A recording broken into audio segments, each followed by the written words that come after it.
It's not a Walkman time again, although it's trying awfully hard to look like one, and in this case, not a Sony product either. From 1982, it's the Stereo Metal FM Modular cassette player by Unitech. If you haven't heard of Unitech, they were a brand of consumer electronics in the 1980s. They sold telephones, answering machines, radios, little boomboxes, big boomboxes, and of course Walkman-type cassette players. Unitech's slogan was, "Doing things a little better for a little less." The Unitech model I have is the IS-113F, which sold for $69.99 in 1982. The DAC mail-order discount catalog sold a rebranded version of it under their own name, and they weren't shy about it being a Sony Walkman clone. The headline of the ad read, "Counterfeit Sound." In Drew Kaplan's typically verbose ad copy, he wrote, "Imagine dozens of engineers. Each is poring over the latest innovation from companies like Sony. Each is trying to capture the essence of the success that makes Sony a leader. Whether you call it spying, industrial espionage, or counterfeiting, the new DAC micro-entertainer system pictured above is a rip-off of the Sony Walkman idea." And after going through all the product features at length, he closes out the sales pitch by saying, "We challenge you to take the micro-entertainer to any hi-fi store and compare it to any Sony Walkman. Then you decide if you can tell the counterfeit sound from the original." Challenge accepted. I found a player at a local thrift store, then I was able to obtain the matching FM tuner module and headphones on eBay. The only thing I didn't get was the matching speakers, either the little passive ones that DAC bundled with it, or the larger two-way amplified ones that Unitech sold. There's not much information about Unitech online except for a Korean website called Audiopub, who identifies it as an American brand that was created to sell products made by various South Korean manufacturers, including Gold Star, Intel, and Samsung. I don't have the original Sony Walkman, and at today's collector's prices I probably never will, but I do have two other attempts at copying it. Panasonic's true first Walkman competitor, the RQ-J9, and Sanyo's first low-cost Walkman clone, the MG7, seen here in its Sears Roebuck store brand version. And it's interesting to see which Sony features they chose to copy. The Unitech has the dual headphone jacks, while the Panasonic has the hotline microphone activated by the pause switch. And the Sanyo is a budget model, so it's no surprise that it's no frills. And in terms of size and power, the Panasonic is the slimmest and runs on 2 AA batteries. The Unitech is the shortest and runs on 3 AA batteries, and the Sanyo is the bulkiest and runs on 4 AA batteries. Now let's take a closer look at the Unitech's features, design, build quality, and performance. It says stereo metal, but the only part of the outer housing that's actually metal is the cassette door. The rest of it is plastic, including the chrome buttons. And as typical for the era, it has individual left and right volume controls. But as advertised, you do get a switch to select either normal or chrome or metal high bias tape equalization. And the transport controls include cue and review, which are not common features on a Walkman type player, and you'll see the play button doubles as FM on for the FM tuner module. But that does not mean it plays through the tape head. It has separate contacts here, which is how the tuner module interfaces with the rest of the electronics. So although the tuner module is in the shape of a cassette, it does not fit into any normal cassette player. It's custom made for this model. So those are the matching pin contacts, which it warns you to keep clean, and you do indeed have to do that, because when I first got this, I got a lot of crackling and channel dropouts until I cleaned both these contacts and the ones on the player, and that solved the problem. And as indicated, it is FM only. I think I've seen some of these which do have AM, but this one does not. So it's only FM, but it is in stereo. You get a FM stereo indicator light.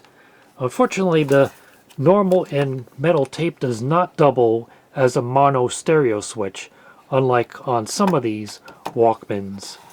So the tuner module inserts and ejects just like a cassette tape. And you can close the door when you have it installed. And there you can see it has a cutout in the window in the door to access the tuning control. And it does have a rather nice large tuning dial. And the way you turn on the tuner module is this button on the top. And no, it does not run the tape motor while you're using the tuner module, so that saves on your batteries. As mentioned, there are your dual headphone jacks, and the stop button is also on the top. And I just realized it does not have a belt clip, nor are there any kind of attachments for a hand strap, but actually that's the same as the Panasonic. So I guess back then you just were expected to carefully carry it in your hand or have a large enough pocket to fit it. And only other things of note are the battery compartment for 3 AA batteries, a 2.5 millimeter power jack for DC 4.5 volts. There's the information plate on the back, Unitech stereo cassette player, model number IS113F, made in Korea. And interestingly, the speed adjustment trimmer is actually marked, and it even tells you which direction to rotate it to either speed it up or slow it down. I did need to replace the belts when I got it because while it did play, it wouldn't rewind or fast forward. And I would take it apart to show you, but I've already done that 3 times and I don't want to do it again. Nobody has a belt kit for this, nor did I have exact size replacement belts.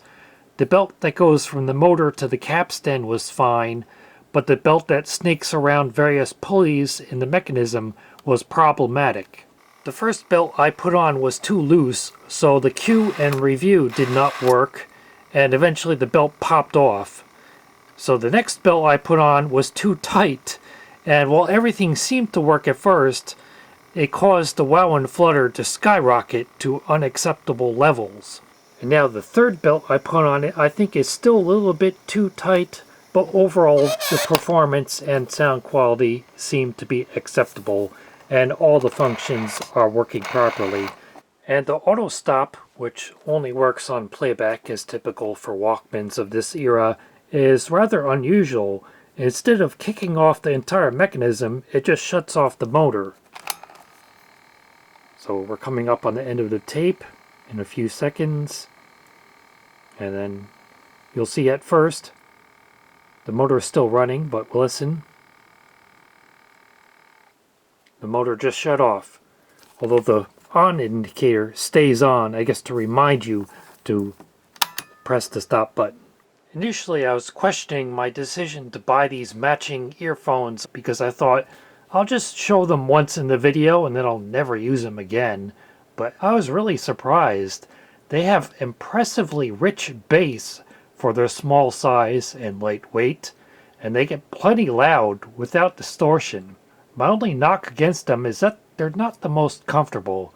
They're Unitech MH102N earphones, and the original foam pads are actually still in good condition.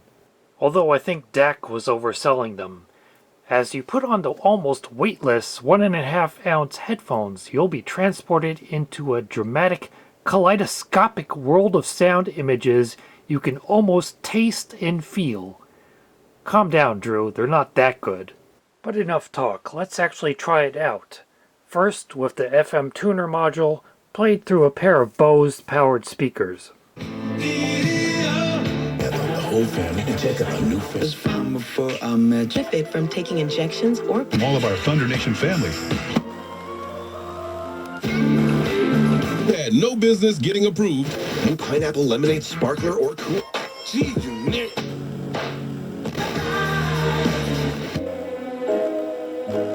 And so the Knicks starting to build.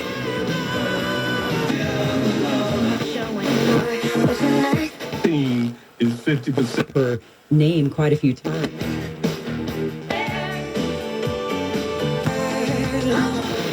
Depression and is manageable. Use the Positive, encouraging K-Love.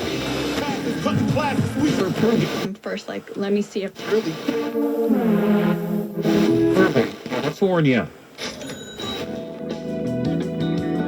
So, very good reception, picking up plenty of stations. And now I'll give you a direct hookup of the FM stereo module.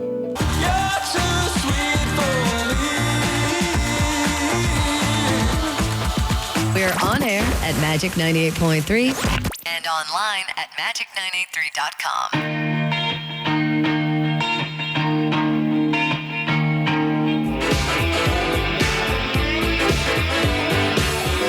New Jersey 101.5. New Jersey chime time is 10:35. Here's New Jersey fast traffic. Hi, Dan and Keyboard. Down traffic signal on Route 36. Your northbound lanes are shut down. The News Watch never stops. This is 1010 Wins on 92.3 FM. You give us 22 minutes, we'll give you the world.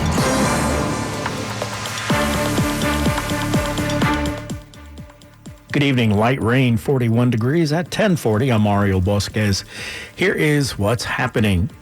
Just like Sony and everybody else at the dawn of the Walkman era, they were using a cassette mechanism taken from a dictation recorder, which in this case is made obvious by the fact that it has cue and review, which is normally used for scrubbing through your recordings. In recent years, we've seen dramatic change. And while change can sometimes cause anxiety, it always creates opportunity for individuals with recent years we've seen dramatic change. Desktops. Just a few short years ago, most people had never even heard of a fax machine. Because I did not install exact size belts and this thing is 44 years old, I'm not going to judge its level of wow and flutter too harshly, but assuming that would have been kept to an acceptable amount when it was new, and it has a metal flywheel so it should have been, I think this very much would have been on par with the sound quality of the original Sony Walkman. And you can't fault it for not having Dolby noise reduction because nobody had that yet when this was introduced in 1982, not even Sony.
So I think the Unitech IS-113F was a strong contender as an early Walkman clone, but unfortunately the market was completely saturated. If you wanted something that looked and sounded like a Sony, but didn't cost as much, you had dozens of choices. Within the first year of the Sony Walkman coming to the US, there were 20 other manufacturers making knockoff type models. In fact, some of them, though, looked just like the original. The way to stand out in that crowded field of copycats was to be either really good or really cheap, not somewhere in the middle. Unitech's plan of doing things a little better for a little less just wasn't going to cut it. And since they were starting out with zero brand recognition, it didn't help that they chose just about the most generic sounding name I've ever heard. But if you ever come across any Unitech products these days, just know that it's not some cheap no-name knockoff brand. Their products seem to be entirely competent and well built. Give my love